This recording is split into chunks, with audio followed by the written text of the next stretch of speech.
Señor, no hay palabras que puedan describir tu grandeza y tu infinito amor. Jesús,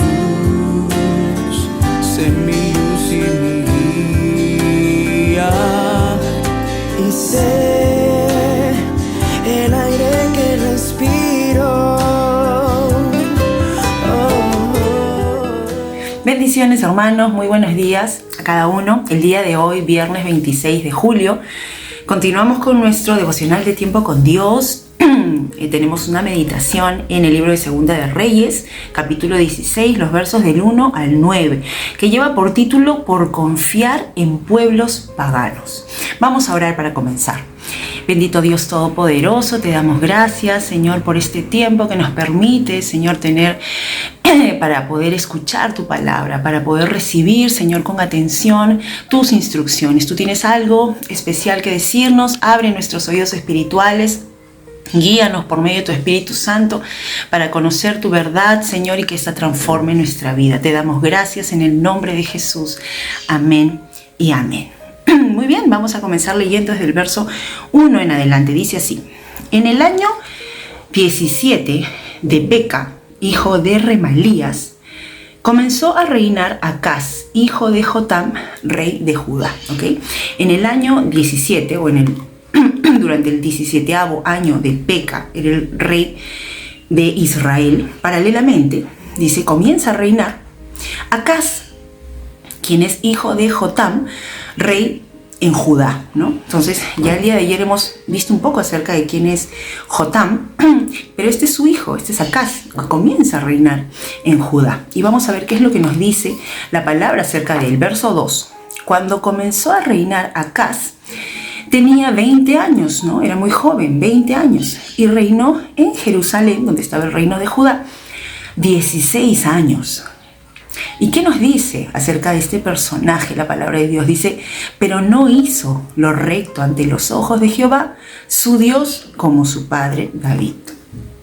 Muy bien, aquí la palabra nos está recordando esta frase que ya la venimos leyendo desde capítulos atrás, ¿no? Si retrocedemos en este libro, en este devocional que venimos siguiendo, dice, cuando habla acerca de un rey, ¿no?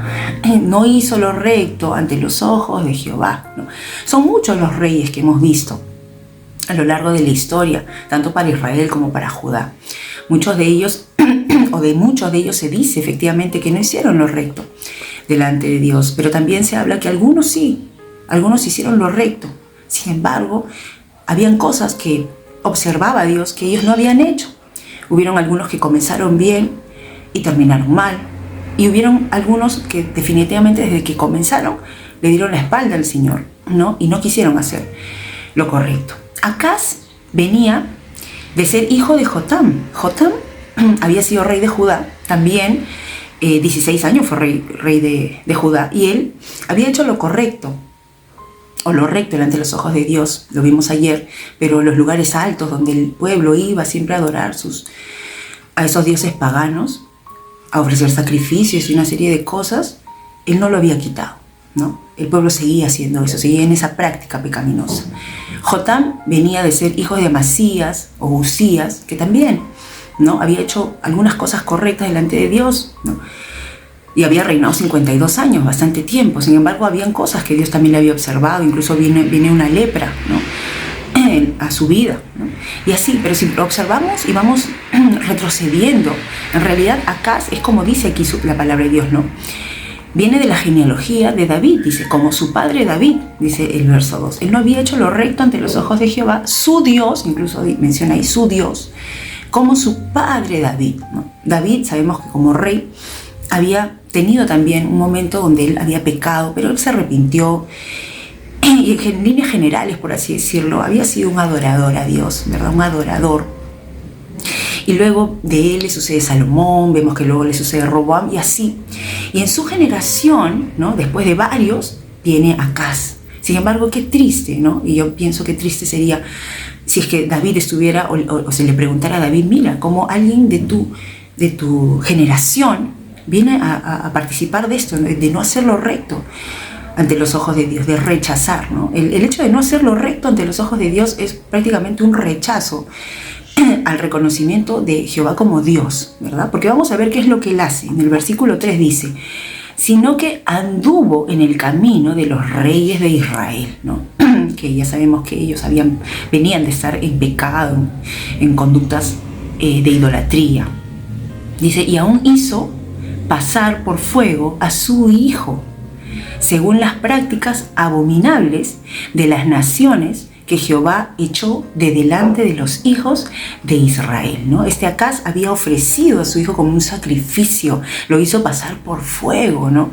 Que era una práctica, acá dice la palabra, abominable para Dios, abominable, detestable, una práctica horrenda, que siempre Dios les había indicado a su pueblo desde años atrás, tiempos antiguos, incluso con Moisés. Él había sido muy específico al dar sus leyes. Él no quería que su pueblo tuviera otros dioses. Él había dicho, yo soy Jehová tu Dios, ¿no? No te harás imagen, no te inclinarás, no adorarás a ningún otro Dios, solo a mí. Porque nosotros fuimos creados, dice la palabra de Dios, para alabanza de la gloria de Dios. La adoración en principio le pertenece a Dios, no a otros dioses o no a otras personas o no a otras cosas, a otras costumbres, ¿no? Sino le pertenece a Dios. Solo para Él es la adoración. Así que algo que detesta a Dios es que el hombre dé esa adoración, en este caso, a los ídolos. Es lo que hacían ellos. Y hacían prácticas que hacían los pueblos paganos, ¿no? Como es pasar por fuego y dar por fuego, por sacrificio, a su hijo, ¿no? Y esto era algo abominable que había hecho Acaz. Entonces vemos que lo que había decidido Acaz en su corazón era prácticamente darle completamente la espalda a Dios, ¿no? Rechazar absolutamente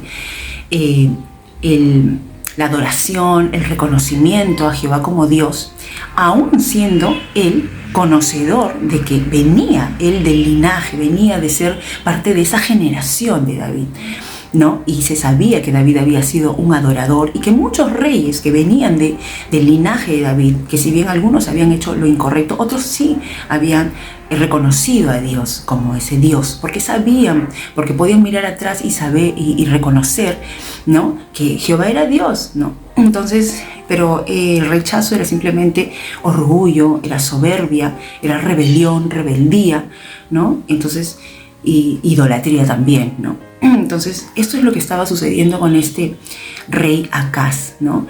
Sin embargo, vemos cómo Dios es tan fiel y misericordioso, ¿no? Y eso es algo que me conmueve mucho, de que Dios le hizo, ¿no? Esta promesa a David, de que no faltaría de su generación, de su linaje, quien ocupara el trono, ¿no? Y fuera rey sobre su pueblo, ¿no? Y aquí lo está cumpliendo, ¿no? A pesar de todo, Acaz, con todo esto que vemos, era rey, ¿no? Y era del linaje de David, ¿no? Y así como David de repente podría haberse entristecido de haber sabido que alguien de su generación iba a hacer todo esto tan opuesto a lo que él era y a lo que él hubiese querido y deseado que su generación quizás fuese, ¿cómo lo vería Dios, verdad? ¿Cómo lo vería Dios? ¿Y cuánto es el pecado? ¿Cuánto es que una condición de un corazón que rechaza a Dios? ¿Cuánto es lo que le duele al corazón de Dios también, ¿no? Sin embargo, Dios en su misericordia, cuando vemos todo el propósito de Dios asombroso, del linaje de David es que viene el Salvador del mundo, del linaje de David es que viene nuestro Señor Jesucristo, ¿no? En medio de todo esto, el Señor en su gracia y en su misericordia permite todo esto, que venga el Señor Jesús del linaje de David. Qué maravilloso, ¿no? Veamos en el versículo 4. Continuamos viendo lo que pasaba con este rey Acaz. Dice, asimismo sacrificó y quemó incienso en los lugares altos, sobre los collados y debajo de todo árbol frondoso. Costumbres paganas de ese tiempo, ¿no? Quemar incienso, lugares altos, colinas, árboles frondosos, ¿no? Entonces todo esto era idolatría, ¿no? Y eran rituales para demonios, ¿no? Entonces realmente Acaz había abierto las puertas a todo eso espiritualmente, no solo a su vida, sino también para la vida del pueblo de quien él era rey, ¿no? De todo este pueblo de Judá. Lastimosamente el pecado siempre causa consecuencias no solo para uno, sino afectamos la vida de los demás. Tenemos que siempre tener esa conciencia de que el pecado afecta la vida. Tu pecado, mi pecado puede afectar la vida de tu esposo, de tu esposa, de tus hijos, ¿no? De tu familia, de tu entorno, de la iglesia, de los hermanos, ¿no? Entonces, esto es lo que estaba pasando también. Versículo 5. Entonces Rezín, ¿quién era Rezín? Rey de Siria. Y Peca, dice, hijo de Remalías, que era rey de Israel, es decir, el rey de Siria y el rey de Israel, subieron a Jerusalén, ¿no? Donde estaba Judá, para atacarla y sitiar a Acaz. Dice, pero no pudieron tomarla, ¿no? O sea, esto era algo que también estaba Dios permitiendo en medio de todo, ¿no? Las consecuencias también del pecado, las consecuencias de una vida en rechazo a Dios. Cuando tú rechazas a Dios, ya entras a un terreno donde Dios dice, ok, me rechazas, muy bien, doy un paso al costado. Pero ya tú entras en un terreno donde comienzan a suceder muchas cosas en tu vida, ¿no? De las cuales Dios ya no interviene, digamos, ¿no? Sino que ya comienzan a ser parte de la consecuencia de aquellas malas decisiones y pecados que tú has permitido. En este caso, tanto el rey de Siria, ¿no? Que era un imperio que se estaba levantando, el Siria, y también Israel, viene siendo sus hermanos, ¿no? En realidad, se juntan para atacar a Acaz, pero no lo logran. Y hacen aquí una pausa en el verso 6. Dice, en aquel tiempo también el rey de Edom recobra Elat, que es un lugar para ellos, para Edom, y echó de Elat, el rey de Edom, echa de ese lugar de Elat, dice a los hombres de Judá que habían estado habitando allí. Los de Edom llegaron a Elat y habitaron allí hasta hoy. Entonces aquí vemos también, ¿no?, cómo es afectado el pueblo de Judá. No pasan muchas cosas definitivamente porque ya hay consecuencias de todo, ¿no? Versículo 7 dice, entonces Acaz envió embajadores. Un embajador es alguien que representa, ¿no? Dice que envía embajadores, ¿a dónde? A Tiglat-Pileser. ¿Quién era Tiglat-Pileser? Rey de Asiria, ¿no? Ya hemos leído también un poco acerca de Asiria, que es un imperio que está en todo su apogeo, su auge, ya había conquistado algunos pueblos. Entonces era, digamos, un rey poderoso, era un rey poderoso. El reino de Asiria era poderoso. Entonces acá se envía embajadores allá, dice, yo soy tu siervo y tu hijo. Sube y defiéndeme de manos del rey de Siria y de manos del rey de Israel, que se han levantado contra mí. Entonces prácticamente acá lo que hace es, bueno, obviamente continúa dándole, en su condición, dándole la espalda a Dios, rechazando absolutamente todo lo que tenga que ver con Dios, y al contrario, él se inclina, se humilla, se rinde ante este rey de Asiria, y no solo él, sino todo su pueblo, ¿no? Se hace él y todo su pueblo siervos de este rey de Asiria, ¿no? Y pide su ayuda, busca confiar en esa apariencia de poder que tenía este rey de Asiria. Verso 8, Acaz tomó la plata y el oro que había en la casa de Jehová y en los tesoros de la casa real y envió al rey de Asiria un presente, ¿no? Para poder hallar gracia, favor ante este rey de Asiria. El rey de Asiria, verso 9, atendió su petición, pues subió contra Damasco, donde estaba Siria, y la tomó. Se llevó cautivos sus habitantes a Kir y mató a Rezín, que era el rey de Siria. Aparentemente una victoria para Acaz, ¿no? Aparentemente el rey de Asiria, estimó lo que había hecho este rey Acaz, el presente, ¿no? Y el hecho de que se había realmente postrado y rendido ante él, y responde atacando y venciendo a Siria, ¿no? Y rompiendo su enlace con Israel y todo. Entonces, pero esto es el inicio de consecuencias mayores que van a venir, no solamente para acá, sino para el reino, lamentablemente el pueblo de Judá, ¿no? Haberse ofrecido y rendido hacia este reino de Asiria, ¿no? ¿Por qué? Por poner su confianza en el hombre, por poner su confianza en esa apariencia de poder y de seguridad para protegerse, ¿no? Porque ya había evidentemente un rechazo en su corazón absoluto con respecto a Dios, ¿no?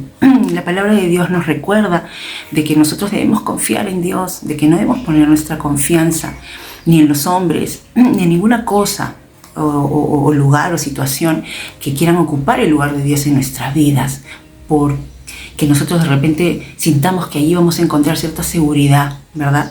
Cierta protección, que ahí de repente nos va a ir bien. Y no es así.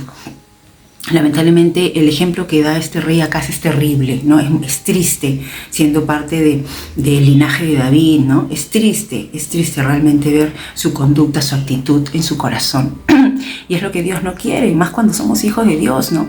Si somos parte de su pueblo, si hemos sido llamados por Dios, si nosotros decidimos darle la espalda a Él y prácticamente decirle, no, Señor, yo sé que tú dices esto, pero yo rechazo, yo no puedo, o sea, yo prefiero ir por aquí y hacer esto con mi vida y tal, ¿no?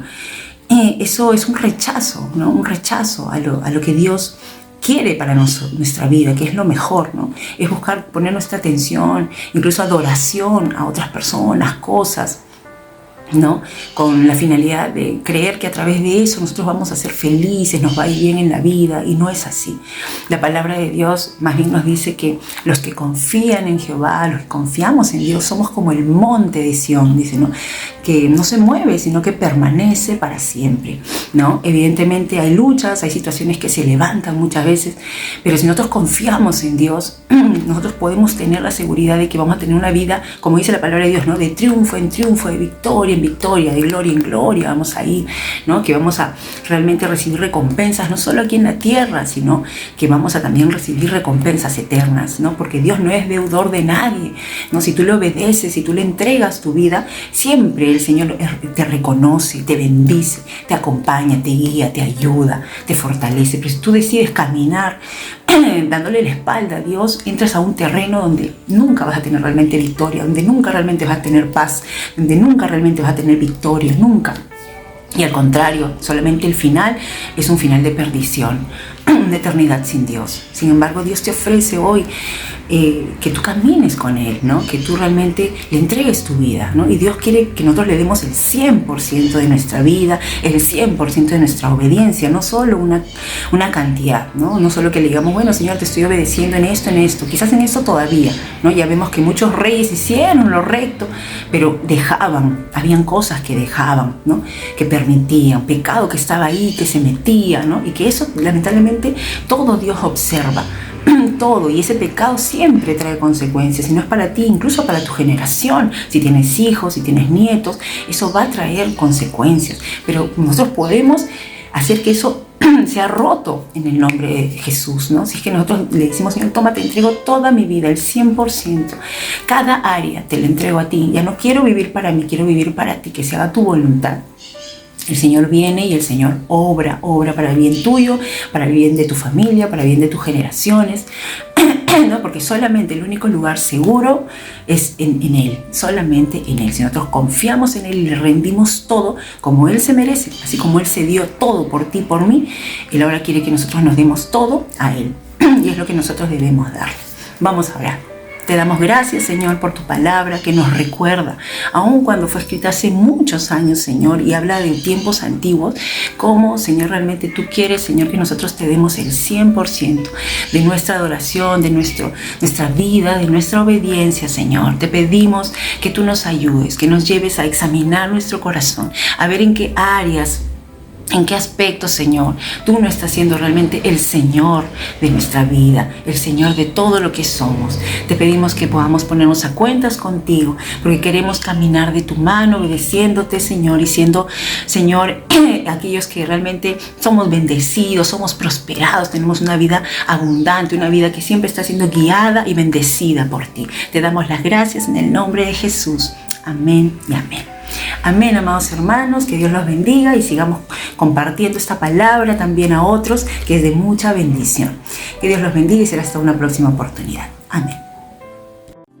Señor, no hay palabras que puedan describir tu grandeza y tu infinito amor.